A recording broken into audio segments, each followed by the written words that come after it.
I know we've gone over it before, guys, but will Haslab Deathsaurus be a disappointment to fans that have backed him? We're going to talk about all that right now and cover the news on Transformers Talk Raw.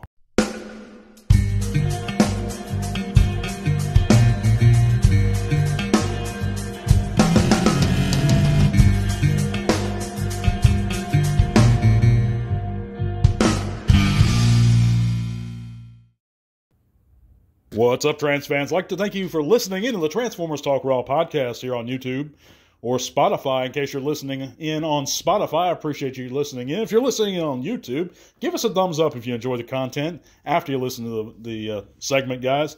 Let me know what you think in the comments below. We're also going to be announcing our giveaway winner for our Studio Series 86 Brawn for the month of November. Of course, we give away a new figure every month, guys. All you got to do is make sure you're subscribed, hit that like button, and enter when applicable. But yeah, moving on, guys, we're going to get right into it. This is going to be a big rant. We're going to discuss the pros and cons of the Haslab Deathsaurus. From my point of view, this is just my opinion. Take it with a grain of salt, guys. And again, if you've backed this figure, if you're looking forward to this figure, I hope it's wonderful. From the bottom of my heart, guys, I really hope it's a great figure. I hope I'm wrong about everything. We're going to see shortly. But to me, there's several pros and cons, okay?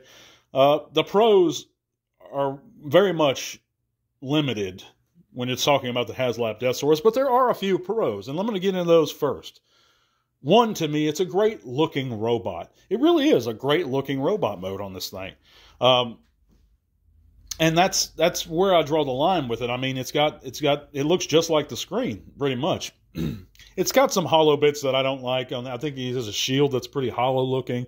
There's some bits, some waffling going on in a couple places. But other than that, he is a great looking bot mode.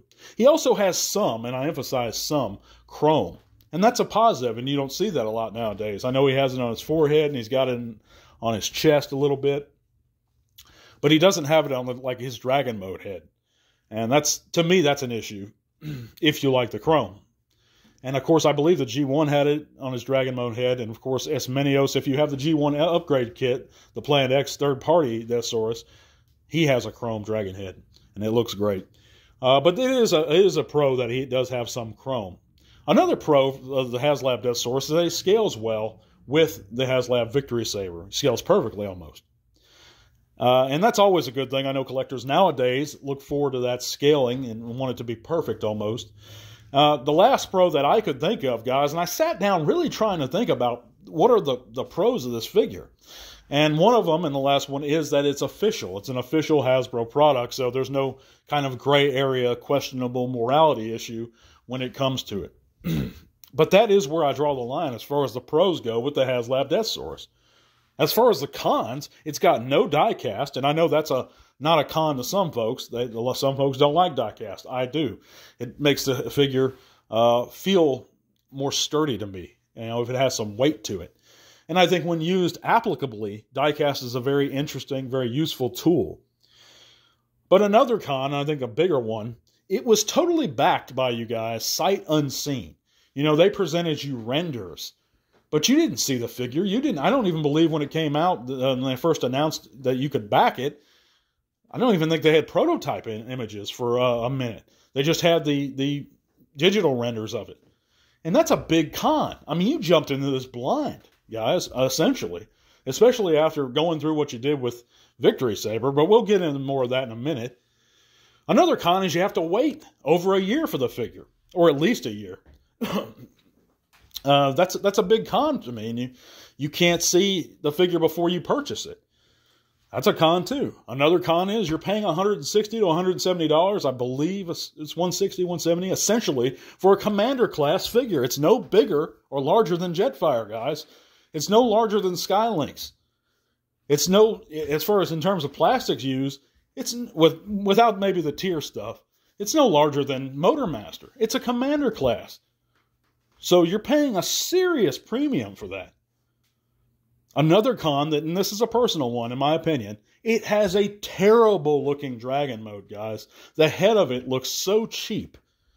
I just don't like it. The arms look too small and spindly and weak.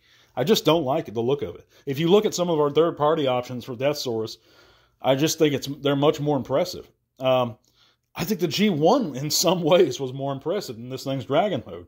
And for all you're paying, you better be getting a perfect figure in all regards. And I don't think he is in Dragon mode. I think he seriously falls short. But another thing, I think he has some seriously questionable, or he might. It's a gamble with his QC. You know, after we experienced all the reports I heard about Victory Saber and all the QC issues, and even though Hasbro said they've addressed them, Hasbro said a lot in the past, guys, that they didn't end up doing. So I don't know if I trust that.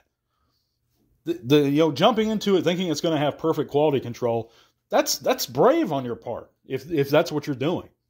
So it has risky QC. It might have perfect QC, and I hope it does. But you're taking a chance. It's also, and this is one that I really think is valid, it's limited as far as to those only who backed it, which means, of course, if we wanted it, we should have backed it. But that also means it's not for children. Because a child who wanted to get the character, or maybe would be introduced to the character if it was released at retail, won't be able to own it now. Because it's only for the backers. But that's a problem more with Haslab than that sales model itself, which I find totally ridiculous in the first place. So you have all these cons, no diecast, backside unseen, you had to wait a year, $160-$70 for essentially a commander class, terrible looking Dragon mode, risky quality control, it's limited to who backed it, it's not for kids. I mean, they seriously outweigh the pros. But the last one, guys, and to me, is we have so many other options now. There's like 3 or 4 third-party ones that I can think of up the top of my head. Of course, you have Planet X's fantastic Ismenios, which the base model is made on that IDW design, but you can get the upgrade kit. I think you can get the whole figure for about $250, and I think he's a little larger, or if not the same in height as the Haslab one. But I think he might have an inch or maybe an inch at most. So I think he scales well with the Haslab. He certainly scales well with the Masterpiece Star Saber. And but we also have the MX-20 or 20 Zeussaurus. We have a bunch of other third-party Deathsaurus. So I think we have options there. We're not limited.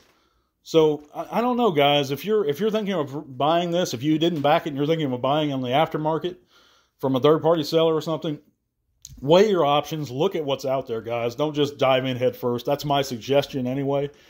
But if you are excited about the Haslab Deathsaurus, guys, I'm all for it. I hope he's a great figure again. But thanks you guys so much for listening. If you haven't heard, by the way, you can check out those links in the description below. It's going to take you all kinds of cool stuff, including our Facebook group, where you can come share your own channels or pages, chat bots with us. We'd be real glad to see you guys there. You can also help support the podcast via Patreon. That $1 or $3 a month you chip in will give you a bonus entry in every giveaway we run, but it also helps support the channel and help us upgrade equipment and everything like that, guys. So consider that if you enjoy the content. We're going to move on to the news right now. And in the news this week, guys, we have the Transformers crossover Code Red from Stranger Things that's been found at Target in the U.S. Basically, Target in Ohio found it. Or somebody spotted one at a Target in Ohio.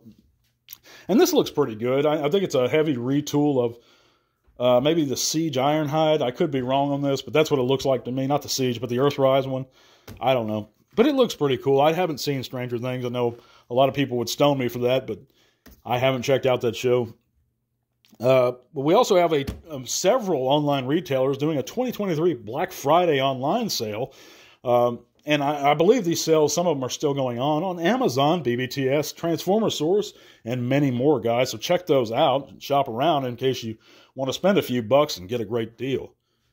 Also, Bob Budiansky is to attend TFCon LA next year, and that's on March the 8th through the 10th.